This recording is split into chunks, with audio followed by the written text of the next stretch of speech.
시진핑 중국 국가주석이 중국을 괴롭히면 피를 흘릴 것이다 라는 격한 표현을 써가면서 사실상 미국을 정조준했습니다. 중국의 공산당 창당 100주년 기념행사는 미국에 대한 결의를 다지는 자리가 됐습니다. 지난 7월 1일 베이징 천안문에서 중국 공산당 창당 100주년 행사가 열렸다. 1927년 상하이 쿠데타가 발생하자 장제스의 국민당과 마오쩌둥의 공산당 사이에서 내전이 발생한다. 내전 초기 전력이 분리했던 공산당은 역전을 이뤄내며 국민당을 타이완으로 밀어냈다. 압도적으로 불리했던 공산당이 역전한 배경은 무엇이고 대장정은 왜 시작됐는지 알아본다.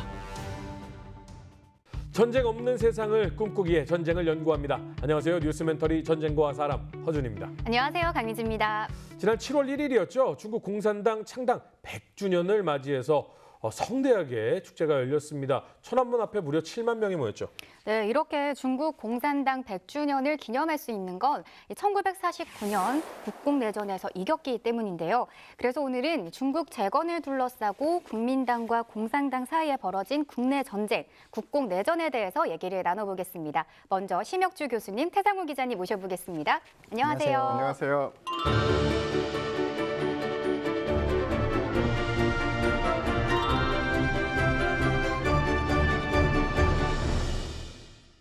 타이완에서 유학을 하셨죠? 네. 국공내전 끝나고 장제스가 건너간 곳이 타이완. 네, 맞습니다. 제가 갔던 첫 해에 중국 근대사 수업을 들었는데 마침 오늘 우리 다루어야 할 내용, 국공내전, 그다음에 마오쩌둥, 장개석에 관한 이야기를 들었었는데 흥미로운 것은 저도 학생이었고 이제 외국인이나 관광객들이 오면 대만에 오면 반드시 가는 곳이 있어요. 장제스가 타이완으로 올 때 이제 세 가지 애장품을 가져왔는데 네. 장개석이 굉장히 아끼는 것이었는데 그 첫 번째가 뭐냐면 이제 200만의 군대, 자기를 보호해줄 군대였고요. 두 번째가 금괴입니다. 금괴. 어마어마한 금을 갖고 왔고 세 번째가 뭐냐면 지금 대만에 굉장히 소중하게 모셔져 있는 고궁박물관에 68만 점의 문화재예요. 그래서 장제스가 배로 나중에 이제 타이완으로 왔거든요. 네. 근데 그 배에 그득한 게 뭐냐면 금하고 68만 점 가량의 중국 2000년 역사의 문화재인데 제가 유학할 때 대략 한 9년 7개월 있었거든요. 네. 근데 그때 당시 무슨 얘기가 있었냐면 이게 이제 고궁박물관이 전 세계 4대 박물관 중에 하나예요. 굉장히 유명합니다. 타이완에 있는 박물관이요? 예, 굉장히 유명해요. 그래서 외국에서 오거나 아무튼 대만에 오는 사람은 반드시 가야 되는 곳이 그곳인데 제가 대략 10년 동안 있었는데 68만 점을 어떻게 거기서 전시를 하냐면 너무 많으니까 네. 3개월에 한 번씩 10,000점씩 돌려요. 3개월에 한 번씩 10,000점가량을 돌리는데 혹자는 그걸 다 보는데 한 30년 걸린다 이런 얘기도 하거든요. 근데 제가 실제로 10년 동안에 그거의 10분의 1도 못 보고 왔어요. 1년 있으면 4만 개 보는 거죠. 그렇죠. 네. 그 수업을 들어갔는데 이제 농담 반 진담 반으로 교수님이 그런 얘기도 했어요. 장개석이가 배를 타고 왔잖아요. 마오쩌둥이 사실은 끝까지 가서 박살을 낼 수도 있었는데 장제스가 살은 이유는 그 배에 가득한 68만 점의 문화재 때문에 쏘안라 하고서 죽이지 않았다. 왜냐하면 그때 마오쩌둥은 먼 훗날을 바라본 거예요. 그러니까 결국 대만도 타이완도 중국 본토가 흡수하면 그 문화재도 자연스럽게 들어올 것이라는 예상을 하고 놔준 거죠. 예. 네, 중국 공산당이 지금 100주년, 그러니까 1921년에 창당이 된 건데요. 이 공산당 창당 배경이 어떻게 되나요? 우리가 이제 공산당을 이해하려면 먼저 이제 상식적으로 중국 국기 오송홍기 있잖아요. 그걸 먼저 알고 가는 게 중요할 것 같습니다. 근데 우리 일반적으로 중국 국기 보면 빨간색 바탕에 노란색 별 5개가 있잖아요. 네. 근데 그 빨간색 바탕이 이제 개혁, 혁명을 의미하는 거고요. 그다음에 노란색이 이제 광명을 의미하는 건데 자세히 보면 별 하나가 굉장히 커요. 4개는 작고. 그 큰 별이 공산당을 의미하는 겁니다. 그러니까 4개가 그 공산당을 바친다는 의미인데 이게 이제 그럼 그 별은 어떻게 생겨났는가? 우리가 이제 그것을 이해할 때 1917년도로 먼저 가봐야 돼요. 17년도부터 20년대 초반까지 공산주의, 사회주의 이론과 학습 책들이 중국으로 막 들어왔는데 그때 당시에 북경대학에 있던 그 리따차오, 이대교라든가 전두시우, 진독수 같은 지식인들, 그러니까 북경대 총장하고 도서관장을 했었거든요.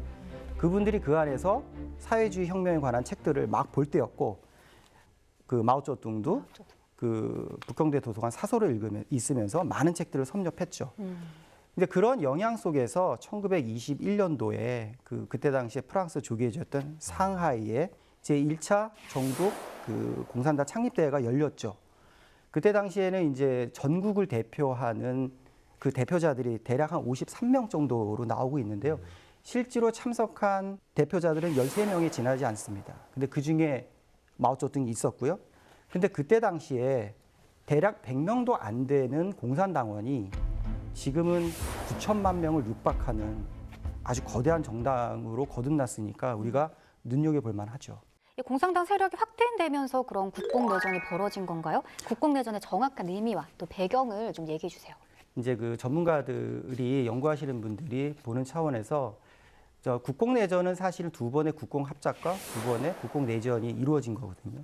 그러니까 중국 본토에서 공산당과 국민당이 치열하게 두 번의 합작과 두 번의 내전을 겪으면서 신중국을 건설하기 위해서 붙은 전쟁인데 어떤 분들은 1946년도에서 1949년도까지를 보고 있어요. 근데 그건 구체적으로 보면 2차 국공내전을 얘기하는 거고요.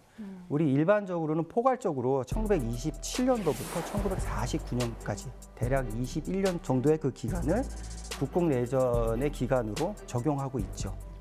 공산당이 생긴 거고 국민당이 생긴 거고 그리고 결국은 그들이 싸움을 해서 공산당이 이긴 거잖아요. 그렇죠. 왜 싸운 거예요? 이제 그 얘기를 먼저 하자면 그 이제 우리 중국 1800년대 중반 이후에 이제 중국이 굉장히 혼란스러웠잖아요. 우리 다 아시다시피 이제 두 번의 아편 전쟁, 그다음에 청불 전쟁, 청일 전쟁, 그다음에 뭐 태평천국의 난, 의화의 난, 뭐 양무운동 등등이 막 일어나면서 그때 그게 왜 일어났냐면 그 청조 말이 굉장히 혼란스러우니까 일반 그 농민계층, 지식인층 말고 일반 그 인민계층에서 사회를 개혁하고 새로운 중국을 건설하자. 그 부정부패가 심했고 경제 파탄이 심하니까. 그래서 이제 심지어 그때 당시에 섭정을 하고 있던 서태후가 일방적으로 외국의 세력에 들어온 것을 봉쇄하는 정책을 폈는데 청조 말에 어떤 현상이 벌어지냐면 서태후가 무려 신식 학교를 4만 개 정도를 전국에 지어요. 그리고 130만 정도의 학생들이 신식 교육을 받을 정도고. 근데 그러면서 이제 지식인들 층에서 이제 소위 말하는 이제 마오쩌둥이나 리따오차오나 전두시우 이런 사람들이 그럼 우리가 혁명을 해서 새로운 중국을 만들자. 청조 말이 너무나 혼란스럽고 치욕스러우니까. 근데 그러다가 결정적으로 이홍장이라고 하는 그 청나라의 군인 정치가 그 최대 실력자가 죽고 서태후가 죽고 난 다음부터 그때 당시에 이홍장이가 갖고 있던 그 권력을 누구한테 주냐면 위엔스카이, 원세계라고 하는 위엔스카이에게 모든 걸 줍니다. 그걸 주면서 뭐라 그러냐면 전국에 퍼져 있는 군벌 세력들을 네가 평정해라. 근데 그때 당시에 위엔스카이 말고 정치 혁명가로서 우리가 잘 아는 손문, 순원이 그때 당시에 등장을 하는 거죠. 1911년에 신해혁명이 되고 나서 손문이 큰 고민에 빠집니다. 모든 혁명가들이 가지는 고민인데 그게 뭐냐면 자금이 없는 거예요. 혁명 자금이 없고 군대가 없어요. 그래서 위안스카이에게 손을 내밀어 가지고 둘이서 합작을 하죠. 그러고 나서 남경으로 하는 중화민국 리퍼블릭 오브 차이나를 만들면서 일대 총통을 손문이 하고 나서 손문은 일본으로 가죠. 그러나서 위안스카이가 리홍장의 그 막강한 그 군벌 세력 그리고 군자금 50대 중반이었는데요. 그 야망을 갖습니다. 그러니까 북경을 수도로 한 다음에 자기가 황제가 되려고 그래요. 그래서 1915년에 법을 바꿔서면서까지 강력하게 밀치다가 1916년도에 요독증에 걸려서 죽어요, 갑자기. 그래가지고 이 위안스카이가 죽으니까 손문이 일본에서 갑자기 이제 다시 부름을 받고 들어와서 전 대륙에 퍼져 있는 군벌 세력들을 어떻게 하든 토벌을 해야 되는데 이때 당시에 순원의 옆에는 누가 있었냐면 그 군인 장제스가 있었죠.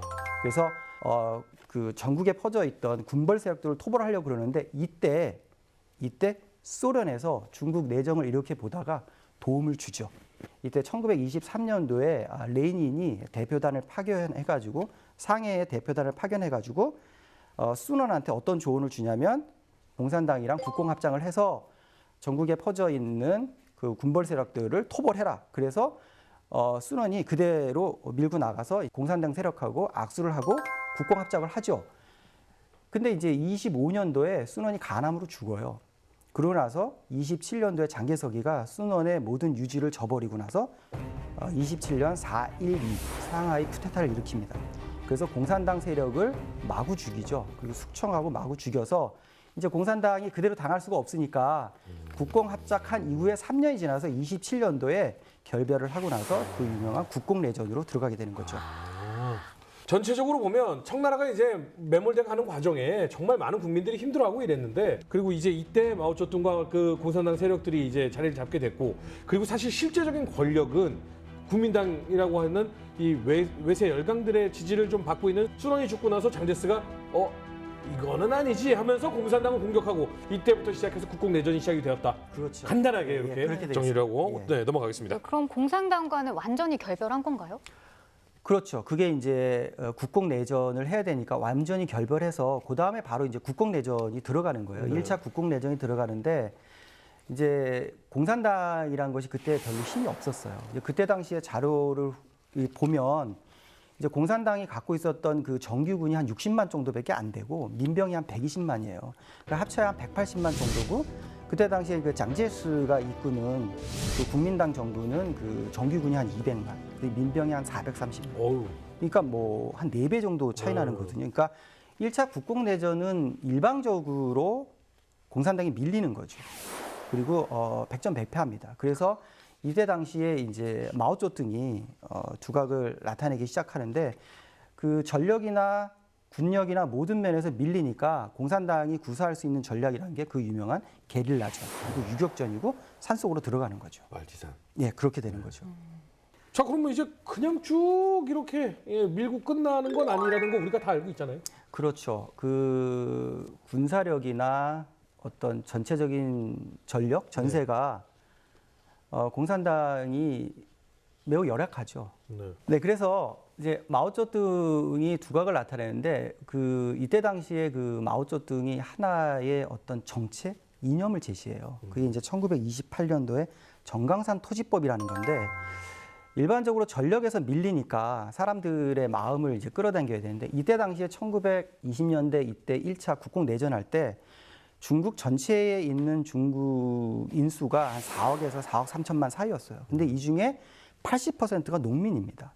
그래서 이 정강산 토지법이란 건 뭐냐면, 마오쩌둥이 지주에게 토지를 몰수해가지고 가족 수대로 나눠주겠다라고 얘기한 거예요. 전형적인 공산당. 그렇죠, 그렇죠. 이게 근데 이때 당시에 굉장히 획기적이에요. 그러니까 중국 역사에서 221년 진나라 이후 이때까지 한 번도 지주와 농민의 관계에서 농민에게 소유권을 준 적이 없거든요. 근데 이제 그 마오쩌둥은 무슨 생각을 했냐면 80%에 해당되는 농민을 끌어안아야만 이 전쟁에서 승리할 어떤 그 동력이 있다, 이렇게 본 거예요. 그래서 1928년도에 그 정강산 토지법을 발표한 후에 많은 대다수의 농민들이 마오쩌둥을 지지합니다.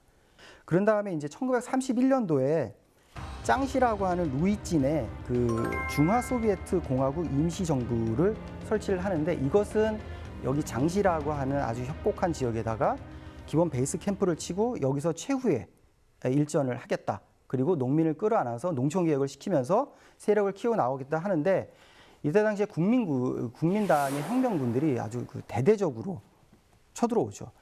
그 국민당을 이끄는 그 장제스가 군력이 굉장히 좋아요. 사실은 장제스가 독일로부터 군사 자문을 받고요. 그 다음에 실제로 그 철모를 35만 개를 수입을 해요. 그리고 실제로 써서 사용을 하고 미국으로부터 원조받을, 그리고 긴밀한 연락을 하면서 그 마오쩌둥이 근거지로 삼고 있는 장시 루이진을 이제 좁혀가는 거죠. 그런데 여기서 마오쩌둥이 가만히 있을 리가 없죠. 그 대군을 이끌고 그 유명한 대장정길에 오르게 되는 겁니다. 이게 굉장한 길이에요. 그럼요. 얼마나 걸어야 돼요? 1년 걸리죠? 1년 걸었죠. 대략 행군은 한 1년 정도 했는데 그 중국 남부에서 중국 서부까지 걸어가는 거예요. 그러니까 밤낮을 가지 않고 걸어갔는데 이 짱시라는 남부에서 결국은 예난이 있는 중국 서부에 있는 섬서성까지 걸어가는데 가는 궤적이 중국에서 가장 깡촌이라고 할 수 있는, 가장 오지라고 할 수 있는 귀주성, 사천성, 그다음에 고산지대를 통해 가지고 섬서성까지 들어가는 거죠. 외국에 있는 학자가 그 길이를 계산해 봤는데 도대체 이 대장정이란 길이 얼마가 되는 것이냐 해봤는데 프랑스 파리에서, 그러니까 북경 그 직선 거리를 재봤더니 네. 그 베이징에서 프랑스 파리까지 가는 거리였다. 그 길이를 1년 1개월 동안 밤낮을 쉬지 않고 걸어갔는데 이때 당시에 자료를 보면 그 낮에는 잘 안 갔다고 해요. 맨 처음엔 낮에를 갔었는데 위에서 전투기 한 300대 400대가 공격을 해대니까 그 마오쩌둥을 비롯한 일련의 그 지휘권자들이 밤을 이용해서 가고 나중에 강을 건널 때는 그 갖고 갔던 각종 물자들이 너무 무거우니까 다 버린 거예요. 다 버리고 그 와중에 한 3만의 병사가 포로가 되고요. 그 다음에 이제 의료진이 너무 없으니까 상처를 입거나 어떤 병자가 됐을 때는 길거리에서 죽는 아주 험악한 일정을 행군을 한 거죠. 네, 그럼 몇 명이나 살은 거예요? 일단 결론부터 말씀을 드리자면은 10만 명이 출발을 했다고 했잖아요. 그 원년 멤버 중에 이 도착한 인원수는 3,000명뿐이 안 된대요. 상시성에 도착한 숫자는 6,000인데 네. 그 6,000이 출발해서 같이 온 6,000이 있는 게 아니라 그 중에 3,000명만 출발했을 때 당시에 원년 멤버고 나머지 3,000명은 중간에 다시 이입됐던 인원들인 거죠. 그래서 그렇게 살아남은 3,000명이 홍군의 어떻게 보면은 제일 정예 세력이 되는 겁니다. 그 나중에 보면 왜 대장정 시기가 어떻고 막 이런 얘기 뭐 많이 얘기했잖아요, 마오쩌둥이. 본인이 진짜 그 만 몇천 킬로를 직접 행군을 한 거예요? 일단은 기록상에는 행군을 한 것처럼 돼 있는데 자료들을 보면은 원래 그분이 군인이나 이런 사람이 아니잖아요. 네. 한 2km 행군하다가 발에 물집이 잡혀서 들것을 예? 타고 갔다고 하더라고요. 예. 12,000km 중에 11,998km는 들것에서 간 거네요. 그렇진 않을 거고 처음에 발이 좀 안 되니까 들것에 좀 실려갔다가 발이 좀 나면 다시 걷고 이렇게 했겠죠. 그러니까 제가 어떤 자료에서 보니까 마오쩌둥이 말라리아에 걸려요. 그 1년 행군 중에. 그래서 그 자료에서는 그 옆에서 부축을 받고 거의 그 몰골로 죽다시피 해서 걸어가는 모습이 있고 마오쩌둥이 어떤 장면에서는 말을 타고 가는 장면이 있어요. 그렇게 건강하게 씩씩하게 만리를 갔던 것처럼 보이진 않아요. 열 몇 개의 강을 건너고 열 몇 개의 산맥을 건너고 열 몇 개의 그 높은 고원지대를 통해서 가잖아요. 포로도 됐을 거고 기에서 죽는 사람도 있을 거고 각종 병치레를 네. 했는 건데 이제 흥미로운 사실은 제가 이제 중국에 가끔 이제 학술 세미나를 가면 저녁에 호텔에서 묵잖아요. 근데 중국의 지역에 가서 밤에 묵을 때마다 지역 그 호텔에 뭐 TV를 켜잖아요. 그럼 거의 10번에 9번 정도는 방송을 꼭 하는 게 있어요. 그 중국 TV에서 대장정입니다. 거의 8시에서 10시 황금 시간대에 대장정을 거의 보여주고요. 그러니까 그것은 이제 어떤 것으로 우리가 이해할 수 있냐면 그만큼 이 중국 근대사에 있어서 국민당과 공산당의 대장정이라는 이 하나의 그 드라마틱하고 역사적인 행군이 거의 매일 밤 TV에서 틀어줄 정도로 제가 갈 때마다 틀면 대장정이고 마오쩌둥이 모자 쓰고 있고 말라리아에 걸려서 쩔뚝거리고 있고 이런 모습을 보여주고 있는 게 있습니다. 충분히 이 대장정은 중국 공산당이 밀 수밖에 없는 드라마틱한 이벤트였어요. 일단 인류가 단행한 군사상 목적 기동으로는 최장입니다. 이 10,000km가 넘는 거리를 1년간 행군을 했잖아요. 역사서에 써 있는 다른 기록들 중에서도 이런 이 군사 행동은 없었어요. 게다가 이 행위를 했다는 것도 대단한데 그 전까지는 일방적으로 국민당군에게 밀리고 있었어요. 게다가 국민당군이 이 서방 세계의 군사 고문을 이제 채용을 해서 이 사람들이 했던 전술이 토치카 전술이라고 합니다. 그러니까 말씀하신 벽촌의 깡촌으로 들어가서 몇 개의 강을 건너고 고온지대와 사람이 가면 안 되는 길을 간 거죠.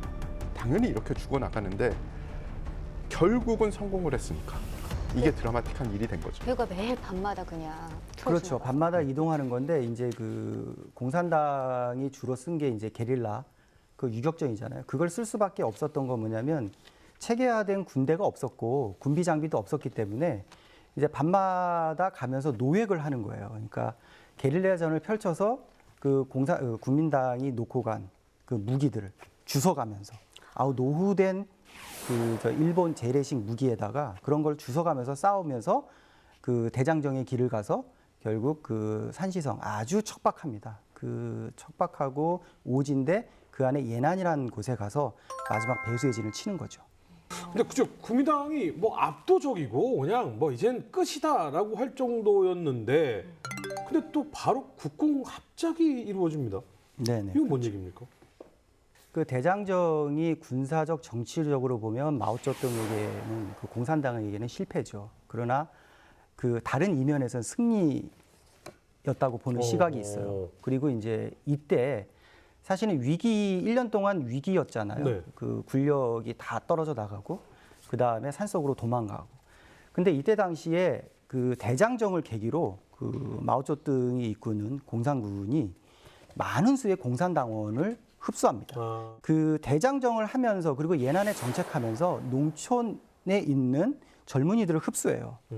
그러니까 그 토지라든가 아니면 그 공산주의 이론을 계속 학습하면서 그 농촌에 있는 대다수 청년들이 공산당원으로 들어오게끔 많은 수를 흡수하게 되고 그 다음에 그러한 지점을 지나면서 마오쩌둥의 존재감과 어떤 그 통치력 그런 걸 인정을 받게 되는 거거든요. 그런데 이제 반면 국민당 측에서 보면 그렇게 몇 번의 토벌 작전을 피고 대단히적 공격을 함에도 불구하고 장제스 입장에서 보면 너무 못마땅한 거예요.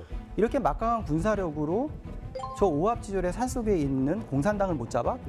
이래서 이제 그 장제스가 많이 화가 나가지고 비행기 타고 날라와요. 날라온 이유는 뭐냐면 격려와 지지를 해주러 온 게 아니고 장학량이라고 알려진 짱쉐량 그때 당시에 서북군 총사령관이었고요. 그 다음에 그 양후청이라고 하는 동북군 총사령관이 있는데 이 두 사령관들이 군대를 장악하고 있었는데 한마디로 말해서 화를 내러 온 거예요. 이제 더 이상 물러나지 말고 그 대장정의 길을 꺾어서 온갖 기력이 빠진 공산당들이 저 산속에 있으니까 마지막 토벌을 해야 된다. 그래서 비행기 타고 날라왔는데 여기서 대사건이 벌어지죠. 이제 그 자기가 믿었던 그 장학량, 짱쉐량이가 그 서안으로 온 그 장제스를 구금을 해버려요. 그러니까 쿠데타 하극상을 일으키는 거죠. 이게 이제 그 유명한 서안사변인데, 근데 그 이 역사적 장면이 흥미로운 게 뭐냐면 이때 당시에 장제스가 일개 연대를 자기 그 경위병으로 데려와가지고 그 서안에서 동북쪽으로 한 32km 가면 화청지라고 있어요. 거기가 이제 그 온천이에요. 그 중국 당나라 때 그 당현종하고 그 양귀비가 로맨스를 펼칠 때 그 황제가 양귀비를 위해서 여산 밑에다 온천을 만들어 줬거든요.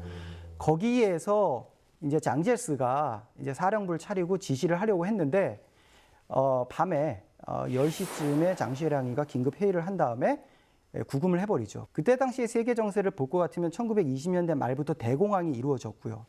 그다음에 1930년대는 잘 아시다시피 만주사변하고 중일전쟁이 연달아 일어나거든요. 그래서 중국 내부에서는 어떠한 이야기가 주류를 이루어졌냐면 중국인들이 내전하지 말고 항의를 먼저 해야 한다. 그러니까 일본의 그 관동군이 저렇게 만주에서 밀고 내려오는데 지금 우리들끼리 싸워서 무슨 득이냐 항의를 해야 되는데 이 장제스가 보이콧했죠. 말을 안 들었습니다. 그 일본군 내려오는 것을 알면서도 보이콧한 이유는 또 나름대로 있어요. 왜냐하면 그 일방적으로 항의를 한 것이 아니고요. 장제스는 기본적으로 군인이에요. 그리고 군사학교에서 공부를 한 사람입니다. 소련하고 일본에서 공부를 했어요. 그래서 그 당시의 자료를 보면 장제스가 생각해 보니까 일본 군력이 어마어마하게 센 거예요.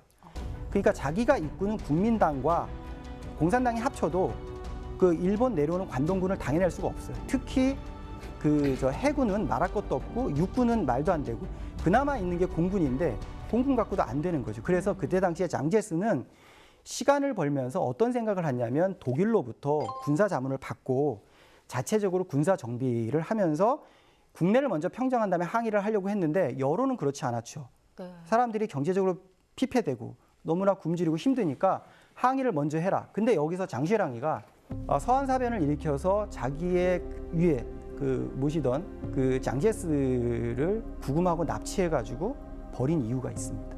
3가지 이유가 있는데요. 첫 번째는 뭐냐면 그 장쉐랑의 아버지가 짱쭈어진이라고 그 장장님이라고 하는 만주 벌판에 그 동북 랴오녕성 출신의 마적대예요. 아버지가 마적대 대장을 하다가 나중에 위안스카이에게 발탁이 돼가지고 북경으로 와가지고 군벌 세력의 우두머리가 되거든요. 근데 나중에 이 아버지가 어떻게 되냐면 마오쩌둥의 공산당이 기적적으로 살아나게 된 어떤 배경일 수도 있는데 다행인지 우연인지 모르겠는데 이 아버지가 만주로 기차를 타고 떠나면서 아들을 북경에 남겨둬요. 그러니까 장항영이 25세인데 어린아이를 자기 아들을 북경에 남겨두고 자기가 열차를 타고 만주로 돌아가다가 그 기차가 터져요. 그 기차가 폭발나면서 아버지가 죽습니다. 근데 그때 당시 일본 관동군이 이것의 모든 것을 누구한테 뒤집어 씌우냐면 그 국민당한테 뒤집어 씌워요. 근데 2주 후에 밝혀진 사실이 뭐냐면 일본 관동군이 아버지를 죽인 거예요. 그래서 2주 후에 이 장쉐랑이가 변장을 하고 그쪽 만주 쪽으로 날아갑니다. 그래서 확인을 하고 나서 든 생각이 뭐냐면 여차하면 나도 죽겠구나. 그래서 이때 당시에 짱쉐랑이가 자기가 이끄는 그 아버지한테 물려받은 그 군벌 세력들을 끌고 장개성 밑으로 들어간 거예요. 그게 첫 번째고요. 두 번째는 그래서 그 기본적으로 짱쉐랑은 무조건 항일입니다. 무조건 일본은 먼저 몰아내야 할 주적 1순위고 두 번째는 뭐냐면 짱쉐랑이가 공산당에 굉장히 동의를 했어요. 기본적으로 국민당에 들어갔지만 그 나중에 밝혀진 어떤 문헌들에 의하면 짱쉐랑이가 그 마오쩌둥이 내세우는 사회주의나 공산주의 혁명에 어느 정도 동의를 했기 때문에 자기가 모시는 장제스가 이대로 하다가는 나라를 구하지 못한다는 생각하게 구금을 한 거예요. 구금을 하니까 장제스는 너무나 당황을 했죠. 그래서 장제스가 이제 군인이니까 너무나 황당하고 어이가 없어서 날 죽여라 그랬어요. 죽이든지 나를 석방하든지. 그래서 안 되니까 그 남경에 있는 자기의 부인, 그 유명한 송씨 가문의 3번째 부인이 송메이링이 와이프가 날라옵니다. 그러고 나서 그 서안에서 3자 회의를 해요. 그러니까 공산당의 주은래, 쪼은라이하고 이쪽에 이제 짱쉐랑하고 양우청, 그다음에 이쪽에는 장제스하고 송메이링, 자기 와이프하고 3자 회담을 해서 항의를 하겠다. 그래서 국공 내전에 다시 악수를 하게 되는 거죠. 합의를 하는 거예요. 근데 국공 내전 합의를 하는데 웃긴 게 뭐냐면 장제스가 그 서명 날인에 사인을 안 합니다. 입으로만 해요. 하겠다. 그리고 나는 사인을 해도 입으로 하면 할 수 있다. 그리고 비행기를 타고 남경으로 나가는데 그게 이제 그 2차 국공 합작인 거죠. 돌아가서 부하 저거 반역이야 죽여 뭐 이렇게 안 한다고 있었어요. 아, 했어요? 그게 이제 어마어마한 건데 짱쉐랑이가 어찌됐든 하극상을 벌인 거잖아요. 네. 그리고 나서 어떻게 됐냐면 그 석방이 돼서 남경으로 날아갔잖아요. 그 나중에 짱쉐랑은 어떻게 됐냐면 그 직위를 다 박탈당하고 군사 재판을 받습니다. 그러고 나서 훗날 어떻게 되냐면 그 장제스가 그 대만, 타이완으로 날아가면서 그 짱쉐랑도 같이 가요. 근데 짱쉐랑도 같이 가면서 무려 54년 동안 구금을 가택연금을 당해요. 54년 동안 짜게 복수했네. 대만에서 가택연금을 당하고 나중에 그 대만의 리덩후이라는总统이 그걸 해질시켜줍니다. 54년 당했으면 굉장히 장수한 다음. 그렇죠. 굉장히 오래 살았고요. 그러고 나서도 11년을 더 살았어요. 거의 뭐 100살 이상 살았습니다. 어마어마한 인물이죠. 1921년 마오쩌둥을 비롯한 13명의 대표자가 모여 중국 공산당을 창립한다. 중화민국 통일을 위해 순원은 공산당과 함께 전국에 퍼져 있는 군벌 세력을 토벌하려 한다. 1927년 순원의 세력을 물려받은 장제스가 공산당을 탄압하자 제1차 국공내전이 일어난다. 국민당의 대공세로 공산당은 산시성 북부까지 도피하는 대장정을 시작한다. 공산당 토벌을 원했던 장제스는 서안 사변 이후 공산당과 손을 잡게 된다.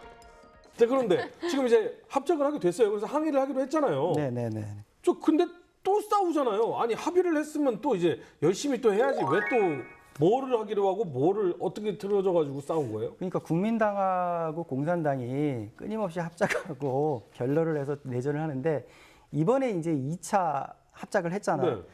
그러고 나서 이제 틀어진 게 뭐였냐면 1945년도에 결국 일본이 패망하잖아요. 일본이 패망을 했죠. 일본이 패망을 하고 나서 이제 뭐가 생기냐면 그 미국이 이제 전쟁의 승리로 나가서 아시아를 이렇게 들여다 보니까 중국에 개입을 하고 싶은 거예요. 근데 미국이 어디에다가 지원을 하겠다고 그 얘기를 하냐면 국민당 장지에스에게 저걸 보냅니다. 네. 그 메시지를 보내요. 네. 이제 그때 당시에 원래는 일본이 패망한 다음에 1945년도에 그 46년도에 국민당하고 그 공산당하고 화평 교섭 회담을 해요. 이게 총칭해서 양자가 만나서 이제는 우리가 이 지긋지긋한 싸움을 내전을 그만두고 신중국을 건설하기 위해서 힘을 합치자라고 합의를 하는 찰나로 합의를 했는데 미국이 이때 그 국민당 장지에스에게 어마어마한 제시를 하는데 이때 당시에 군비 지원금을 얼마를 주냐면 46억 달러, 그러니까 대략 47억 달러 정도의 군비 지원금을 주는데 이 중에 60%에 해당되는 35억 달러가 1948년도 이후에 집중 지원이 됩니다. 그리고 또 하나 지원을 뭘 해주냐면 그때 당시에 그 국민당 그 장제스가 이끄는 사단이 대략 253개 정도의 사단이 있었는데 이 중에 39개 정도의 사단에서 그 쓸 군비, 최신식 장비, 그 다음에 그 군복, 모자, 전투기 모든 걸 지어준다고 약속을 해요. 그래서 국민당이 이제 장제스가 이게 마지막 찬스다 해가지고 결렬을 하고 본격적으로 붙는 거죠. 상상이 안 가네. 그때 당시에 이 국민 당군의 모습을 보면 너무도 재밌어요. 어떤 사단은 독일군 헬멧을 쓰고 있고요. 그렇죠. 어떤 사단은 돈이 너무 없어서 이 면모자를 쓰고 있고요. 어떤 사단은 최신의 미군 M1 철물을 쓰고 있습니다. 맞아요. 그래서 이게 사진만 보면 누가 적이고 누가 아군이고 이게 도대체 이 표식이 없으면은 알아보기도 힘들어요.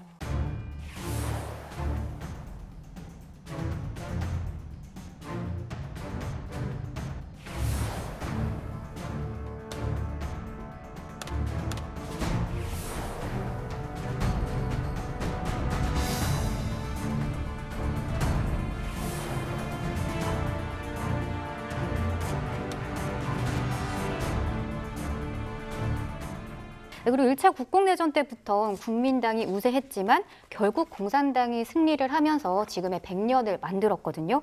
근데 상대적으로 우세했던 국민당이 왜 실패를 했고 또 일방적으로 밀리던 공산당이 어떻게 해서 역전승을 일궈냈나요? 이미 중일 전쟁으로 국민당군의 이 경제 기반 자체가 파괴가 돼버렸죠. 전쟁을 수행할 수 있는 능력이 없었던 거예요. 돈이 있어야 전쟁을 하죠.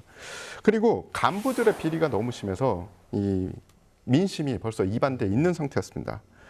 또 하나의 이 질 수밖에 없었던 점 중에 하나는 장제스가 전황을 제대로 알고 지시를 해야 되는데 그냥 현지 사수 명령이 너무 남발이 됐어요. 그리고 국민당군의 열악한 수송 능력으로 인해서 군사 작전을 효과적으로 펼칠 수 있는 그런 기반이 되지 않았습니다. 근데 한마디로 그렇게 강력하고 그렇게 큰 돈을 지원받았던 장제스의 국민당이 이렇게 형편없게 깨졌다는 건 그 군이 얼마나 형편없는 군이었냐가 그냥 반증된다라고만 그냥 생각해도 될 것 같습니다. 사실은 그 대장정이 끝났을 때, 대장정을 갔을 때 공산당 세력은 거의 괴멸 직전이었어요. 네. 거의 이제 말씀하신 것처럼 객관적 어떤 전력이란 게 있잖아요. 네. 이길 수가 도저히 없죠. 네. 근데 이제 모두가 이야기하듯이 그 공산당의 마오쩌둥이 기사회생하게 된 게 그 서한사변이고요. 서한사변에서 그 국공합작을 이뤄내고 그 장제스가 다시 남경으로 돌아갈 수밖에 없었던 그 서한사변이 결정적 이유인데 이 외에도 몇 가지가 있습니다. 가장 중요한 게 뭐냐면 전쟁은요. 우리 삼국지에서도 자주 나오는데 명분이 있어야 돼요. 명분 싸움이 강해야 됩니다. 그러니까 객관적 전력은 그 장제스가 이끄는 그 국민당이 월등히 우세한데 사실 명분으로 따지면 일단 그 마오쩌둥이 이끄는 공산당이 훨씬 설득력이 있는 거죠. 그렇게 밀리면서도 우리가 그 마오쩌둥이 그렇게 힘든 역경을 거닐면서도 두 가지를 제시하잖아요. 첫 번째는 뭐냐면 소유권이라는 개념, 너희들에게 땅을 주겠다. 이 토지개혁은 1927년 장제스의 상하이 쿠데타 이후에 이 공산당이 여러모로 불리해지자 유격전을 전개하던 마오쩌둥이 토지개혁을 단행을 한 거죠. 중국 공산당은 토지개혁이 아주 대단한 것처럼 이야기를 하긴 해요. 하지만 실제로는 마오쩌둥의 공산당이 중국을 지배하게 되면 어떤 일이 벌어질지를 보여주는 어떻게 보면 예고편 같은 성격이었어요. 예상과는 달리 많은 기존 농민들 층에서는 저항이 있었고요. 민심이 돌아서서 농민들이 공산당 토벌에 오히려 도움을 주는 경우도 있었어요. 그러니까 국민당군에 이제 신고를 하는 거죠. 이 토지개혁의 실상이, 그러니까 어떤 마을은 공산당군이 들어가서 우리 토지개혁을 할 거니까 지주를 몰아내자, 그러면 선뜻 따라온 마을도 있었지만 대부분 이 농촌 사회는 끈끈한 유대감이 있었거든요. 그때 당시에. 공산당이 원하는 대로 되진 않았습니다. 처음에. 그래서 그러면 토대를 만들어야겠죠. 공산당 공작대가 침투를 하고 공동체를 분열시키고 이 순박한 이 농촌의 농민들을 이 피해 굶주린 살인마로 만드는 거죠. 1930년대에 중국 농가를 연구한 자료를 보면 소작농이 6%, 자작농이 50%가 넘어서 뭐 유럽이나 미국처럼 대지주가 있는 그런 환경은 아니었다고 해요. 그리고 두 번째는 뭐냐면 내전을 중지하고 일본하고 항의를 하겠다. 항의를 하겠다는 게 뭐냐? 그게 이제 명분인 거예요. 그러니까 실천적인 어떤 행동 강령과 실천적인 움직임과는 별개로 항상 그 혁명가들은 이론이 강하잖아요. 그러니까 명분을 뭐냐면 우리는 항의를 하고 그러니까 여론을 조성하는 거죠. 그래서 이제 명분 싸움에서는 일단 그 마오쩌둥이 이끄는 모택동이 굉장히 설득력을 갖고 사람들한테 환영을 받았죠. 그런 다음에 이제 경제적 파탄. 그러니까 이제 어찌든 그걸 주도한 게 이제 국민당이었는데 국민당이 그 중일 전쟁 그리고 국공 내전을 하면서 그 중국 내부의 이제 그 경제적 파탄이 이루 말할 수가 없어요. 우리 이제 전쟁 얘기를 항상 하지만 전쟁이 일어나면 가장 피해를 보는 사람은 국민들이죠. 그리고 경제적 파탄이고 굶주림이고 기근이잖아요. 지금 전체적으로 보면 이 모든 역사의 가장 중심이 되는 두 인물이 있습니다. 장제스, 마오쩌둥. 근데 마오쩌둥은 도서관 사서, 유학파도 아니고 참 신기해요. 예, 마오쩌둥은 조금 전에 말씀드렸듯이 비적대 취급을 받던 팔로군을 1940년 백단대전 이후로 어엿한 군대로 변모를 시킨 사람이에요.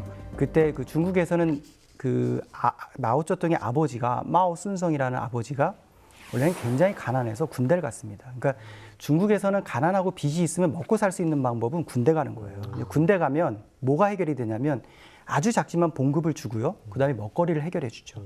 근데 찢어지게 가난한 건 아버지였어요. 그 아버지가 갔다 와서 뭘 했냐면 그 쌀가게를 했죠. 근데 그때 자료를 보면 중국에서는 일무를 그 단위를 그 아버지가 갖고 있는 그 농지 평수가 한 150무 이렇게 얘기하는데 1무가 200평이거든요. 그럼 작지 않은 거예요. 먼저 네, 근데 그런 환경 속에서 마오쩌둥이 자랐는데 실질적으로 이제 아버지와의 관계는 그렇게 좋지 않았다고 해요. 아버지가 이제 서당에 다녀서 글을 하니까 데려다가 장부 정리를 시키고 어느 책에서는 아버지는 나에게 달걀을 주지 않았다. 뭐 이런 얘기도 있고요. 자주 싸웠다고 해요, 아버지랑. 근데 이제 엄마가 그 어머니가 불교 신자라 이제 어머니의 힘으로 살았다 이런 얘기도 하는데 중요한 것은 그 마오쩌둥이 어렸을 때 아주 참혹한 광경을 봅니다. 뭐냐면 그 동네에서 그 농민이 그 굶주림에 시달리다가 그 지주에게 가혹한 폭행을 당하는 걸 봐요. 그때 이제 마음속에 마오쩌둥이 이제 그게 인상 깊었다고 얘기가 있고요. 1928년부터 농민 중심으로 이 무장 투쟁을 개시를 했죠. 이 장제스의 4차례 포위 토벌 공격도 게릴라전으로 물리쳤을 정도로 이제 군사적인 역량도 어느 정도 있었습니다. 이거는 마오쩌둥의 어떻게 보면 유산이야라고 하는 게 정풍운동이라는 게 있습니다.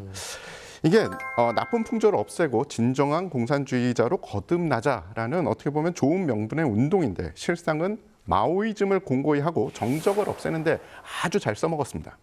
1942년 처음 실시된 이후로 너무 이 정적을 없애고 공산주의를 공고히 하기 좋으니까 최근 시진핑 정부에서도 2013년에 정풍운동을 실시를 할 정도였어요. 이에 반해서 장제스는 한마디로 금수저지만 유학파, 뭐 이렇게 봐도 되겠죠. 일본도 유학 갔다 오고 소련도 유학 갔다 오고. 그렇죠. 엘리트죠. 근데 우리가 역사 속에서의 인물을 볼 때 항상 이제 성장 배경을 보고 가정을 보잖아요. 그러니까 어떤 가정 환경에서 어떻게 성장했는가가 그 사람의 기질과 그 사람의 어떤 가치관을 형성하는데 나중에 이제 광저우의 황포 군관학교의 교장까지 합니다. 그래서 이제 군관학교, 군사학교의 교장을 하면 거기서 배양한 여러 가지 엘리트 장교들이 있잖아요. 근데 이 엘리트 장교들이 장지에스의 정치적 자산이 되었고요. 나중에 이제 흥미로운 건 뭐냐면 되게 그 장지에스가 욕망이 굉장히 많았다 그래요. 그래서 그때 당시에 순원을 모실 때 순원의 그 아내 되시는 분이 그 굉장히 중국에서 유명한 송자문, 송씨 가문의 세 딸 중에 그 두 번째 딸, 송칭이라고 하는 두 번째 딸하고 결혼을 했어요. 근데 이제 장제스가 생각해보니까 자기에게는 군사력이 있는데 뭐가 없냐면 그 권력하고 군자금이 모자란 거예요. 그래서 장제스가 보니까 송씨 집안에 세 자매가 있는데 첫째는 갑부랑 결혼했고 둘째는 손문이랑 결혼을 했는데 그 메이링이라는 세 번째 딸이 있는데 장제스가 결혼하고 싶어가지고 기독교로 개종을 하고 와이프랑 이혼을 합니다. 그리고 이제 그때 당시에 장제스는 이미 3번의 결혼을 했었거든요. 그러니까 이혼을 하고 기독교로 개종을 하고 성경을 읽어서 결국 결혼을 해가지고 자기의 야망을 실현시키고자 했던 어떻게 보면 전형적인 군인이지만 굉장히 독한 야망가라고 할 수가 있죠. 하나의 중국이라는 원칙을 끊임없이 고수하고 있는 중국입니다. 그리고 공산당 100주년을 맞이했는데 타이완이나 홍콩도 만만치 않아요. 앞으로 향후 관계 어떻게 예측을 하면 좋을까요? 최근에 그 중국의 시진핑이가 공산당 100년을 축사하면서 여러 가지 얘기를 했잖아요. 근데 이제 그 중국이 홍콩에 하는 일련의 정책과 일련의 시행들을 보면서 홍콩은 특별행정자치구거든요. 행정구역이에요. 그러니까 그 행정수반은 공산당원입니다. 네. 공산당원이 아니면 될 수가 없어요. 네. 그리고 이제 그 중국은 항상 일관되게 외부 세계에게 던지는 메시지가 원차이나 하나의 중국이고 우린 두 개의 시스템을 견지할 수 있다.